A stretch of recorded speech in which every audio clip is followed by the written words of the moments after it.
La maison de repos, il y a trop de repos et on s'ennuie. Bonne nouvelle pour Teresa et les autres résidents de cette maison de repos. Ce lundi, au programme, c'est Pictionary. Alors, je suis l'artiste aujourd'hui et c'est par mon pinceau que les résidents doivent deviner ce que je dessine. Pas un parachute. C'est un casque de pompier. C'est un casque, très bien. Cette étudiante en neuropsychologie voit dans cet atelier la possibilité de passer de la théorie à la pratique.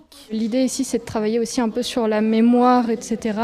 Et donc, ça fait pas mal le lien avec ce que je vois moi en cours, parce qu'on s'intéresse, entre autres choses, aussi au vieillissement cognitif. Et donc, on voit un peu comment pallier le vieillissement et comment le rééduquer. L'idée est née d'une rencontre avec pour ambition de lutter contre la précarité étudiante et l'isolement des personnes âgées. Je me suis dit que ce serait bien de donner l'occasion à nos étudiants qui ont 1000 talents de faire un job étudiant, un job solidaire et de venir au sein de ces maisons de repos animer des ateliers. C'est une façon de se rencontrer, de voir un peu les autres, de se dire que si on ne se sent pas bien physiquement ou mentalement, on n'est peut-être pas le seul, c'est assez rassurant.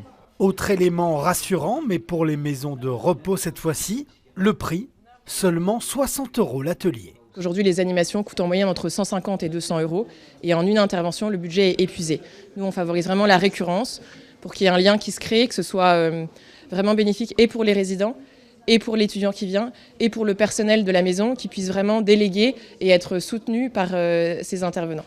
Les grands groupes privés investissent généralement 250 € par mois pour ce genre d'activité. Si l'initiative est louable, elle risque de remplacer d'autres animations plus onéreuses et pratiquées par des professionnels.